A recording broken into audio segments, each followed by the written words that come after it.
Hello and welcome back to my world of stuff. Welcome back to another episode of Doctor Who Revisited, where I look at a classic old Doctor Who series and talk about it in the run-up to next weekend's 60th anniversary specials.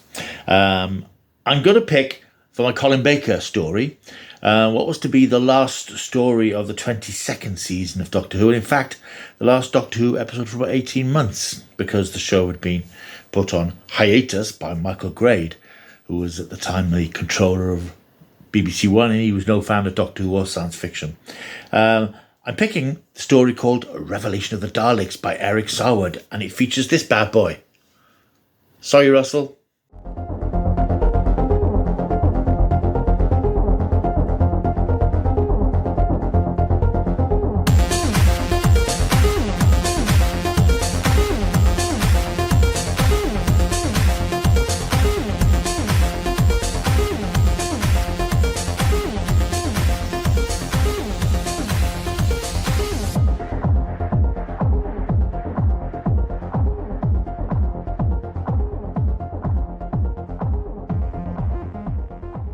Yeah, so Revelation of the Daleks brought season 22.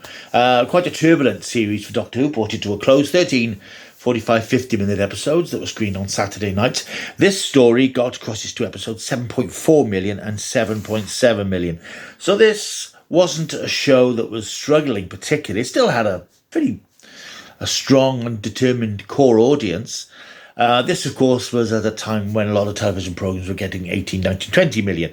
So Doctor Who, at around the 7.4, 7.8, wasn't on top form, but it was still pretty popular. Now, I have to put my hand up and say, never been a huge fan of Revelation of the Daleks, but I'm reviewing it specifically because of what's happened in the last couple of days with this fella, who's now been apparently written out of Doctor Who history and recast as an able-bodied man in a Nazi uniform. Davros, in his life support system, no longer exists. So I thought I would stand up for old Dav and talk about one of his classic series serials. And as I was doing Coli Baker next, it seemed like the obvious one to do. I have to say I'm not a big fan of this story. When it came on, the one thing that impressed me was the direction. It was Graham Harper directing again. He directed Peter Davison's finale, Caves of Androzani, in the previous series, and gave the show a real visual kick up the arse. It made it look as if somebody was directing it who knew how to direct this sort of television. I think this was part of the problem for Doctor Who into the 80s, certainly. A lot of the directors were just run-of-the-mill drama directors, and they didn't really know how to dynamically frame this sort of story. So you had some very flat-looking productions, very flat studio sets and lighting that was very unsympathetic, and just generally didn't really know how to deal with this sort of outer space fantasy stuff. Graham Harper clearly did. Graham Harper had a fantastic feeling for how to make the show dynamic and fast-paced and a bit more modern than it had been for 5 or 6 years. This isn't one of my favourite scripts, however. It's written by Eric Saward, who had written things like Earthshock, which had been perfectly agreeable in Peter Davison's first season. If a bit sort of blood and guts, blood and thunder. I think Revelation of the Daleks, the main problem it has is that it shows very clearly Saward's appreciation for the great Robert Holmes, the late great Robert Holmes, who wasn't actually late at this point. The brilliant Robert Holmes, who had written so many great Doctor Who stories in the 70s, during his time as a writer and then script editor, responsible for shaping a lot of Tom Baker's early serials and making them as good as they were. Robert Holmes famously had a knack of creating characters who felt like real people, and they spoke and behaved like real people. Those are the foibles that people have when they talk, and those little habits, and they just seem like real people. And he often had a way of doing this with characters in twos. His characters would appear as comedy couplings or dramatic couplings. And you had this going right back to things like Carnival of Monsters, where you had Vorg and Schirner, the two showmen who arrive on into Major or Minor, and the two alien sort of civil service type mentality people who are at the spaceport where they arrive. You had, of course, classics like Lightfoot and Jago in Talons of Weng Chiang, characters like Castellan Spandrel, and the character played by Eric Chitty, whose name I can't remember now, unfortunately, from Deadly Assassin. So Robert Holmes had a way Engin, Coordinator Engin. Oh, it's all up there. It's all up there. Coordinator Engin. So Robert Holmes had a way of creating believable pairs of characters who could spar off one another. Eric Saywood clearly appreciated that. I was a fan of that sort of thing, and I think this is where he really tried to do that, because lots of the characters here are bouncing around in couples, if you like. Obviously, you've got the Doctor and Perry. You've got Natasha and Grigory, these two grave robbers on the planet Necros. There's lots of little groupings of pairings of characters. But they don't work in the same way because Eric Saywood isn't Robert Holmes, basically. He hasn't got that flair, he hasn't got that finesse. And he has quite a dark mentality when it comes towards Doctor Who. I think, having enjoyed his success with Earthshock, he felt he could step it up a little bit with this. And it's quite a nasty story. It's very dark and nihilistic and unpleasant. It's a riff on Evelyn Waugh's short novella, The Loved One, which was sort of about the funeral industry in America, sort of satire on that. And he took this as a stepping stone to create the planet Necros, which is a planet of the dead, where the dead are interred in a certain state of suspension, entertained by Alexei Sayle playing parody DJ. You've got the Great Healer, who's in charge of the whole place. The Doctor and Perry arrive to visit a friend of the Doctor's, Arthur Stengos. He is somewhere on Necros, and his daughter Natasha and her partner Gregory are basically trying to rob Tranquil Repose, as it's called, to try and find Arthur Stengos, find what's happened to him. And we find out what's happened to him. It's not very pretty. It's an oddly structured story, and the Doctor and Perry don't really get involved until part 2. They arrive on the planet. There's a lot of time then spent setting up these other characters, none of whom are hugely likeable, so they're not a lot of fun to spend time with.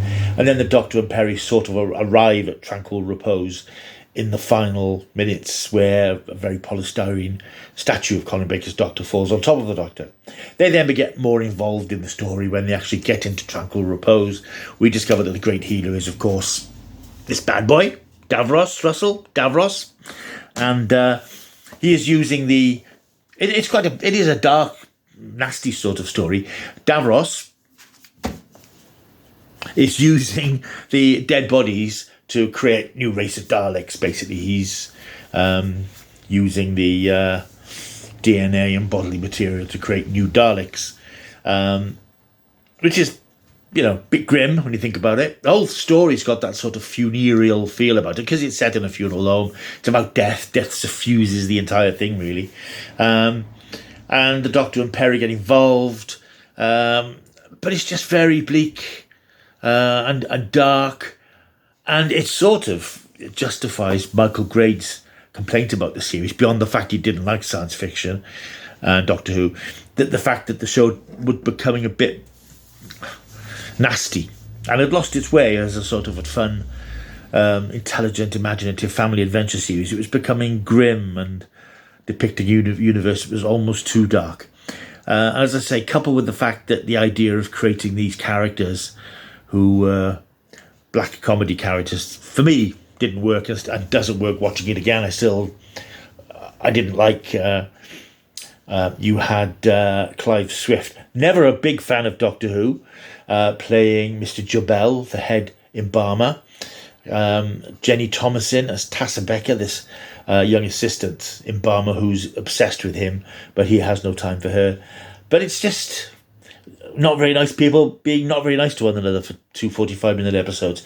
Daleks themselves, they've been given a lick of paint, or the new frame, new casings. They look very white, which I think was quite nice because they look white and sort of stark, but they're sort of almost sidelined in their own story because the focus, when we discover that Davros is behind it all, which we sort of suspected anyway, the focus shifts a bit more to him, as it often did in late period classic Doctor Who stories where the Daleks appeared. Davros was always there. But they're still a threatening presence. We get the sort of thing at the end where the Skaro Daleks want to stop Davros creating this new race of Daleks, and they arrive to take him away. But it seems like more of a Davros story. So it's a story that doesn't work for me. And sometimes with Doctor Who episodes, you sort of don't get them. And then after a couple of views, you sort of, oh yeah, I can see where this is going. I can see what this is about. But I've always found it a bit mean-minded and hard to enjoy, which is a shame because you want to watch something to enjoy it. And if you're finding it a struggle with unsympathetic characters in a rather bleak situation, it's not really going to resonate with you very well. I think the performances were all fine. It was nice to see William Gaunt, who I remember from the 60s as one of the champions in the ITC series. So the parts are all there, the moving parts are there, but because of the nature of the story and the fact that Saywood was trying to be a writer he wasn't, it just doesn't gel for me. And I think that historically, looking back on the fact that this was the last Doctor Who serial for 18 months and that the show had been cancelled for being unpleasant, this is a prime example of that. And as I said, I think it justifies Michael Grade. Although his ulterior motive was not liking Doctor Who, I think he was right to say that the show needed to rethink, because that whole season had been quite nasty. There were a lot of unpleasant things, and the Doctor doing unpleasant things he would normally do, killing people and taking pleasure in it, and just some things that weren't tonally right for Doctor Who. So I appreciate that it's a story that is well regarded. Fans do like it and do like the sort of the satirical side of it, if you like. But I just find it's not particularly funny. The humour is quite leaden. The performances, good as they are, they can't lift characters who you don't enjoy spending time with. And the Doctor and Perry is sidelined for most of the first episode, and then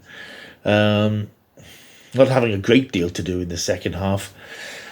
So yeah, possibly an unfortunate choice for Colin Baker, and it was always going to be difficult because there's not really, there aren't many good stories in Colin Baker's time. Most of them have problems that ran through that particular era of the show. But I thought, well, I'll pick this because of Davros. But yeah, they'll just be bloody minded and pick a story featuring Davros as he's meant to be. So that's Revelation of the Daleks, which is my Doctor Who revisited for the 6th Doctor. I'm going to give it a 6 out of 10, which again I think is probably generous, as it's not a pleasurable viewing experience, but it is well made. It's directed with a lot of pizzazz and energy by Graham Hopp, and that certainly lifts it for me. But it's not one of the greats, and unfortunately we're in that era of Doctor Who now where there aren't many greats. Later in the week, before the anniversary specials air, I will be looking at a Sylvester McCoy serial. I still haven't decided which one. But it'll probably be something from later on rather than his not very good first series. So anyway, that's me done for today. Hope you've enjoyed watching this video. I just want to say thank you very much, by the way, for all the responses to my most recent video just a couple of days ago about Russell T Davies and Davros.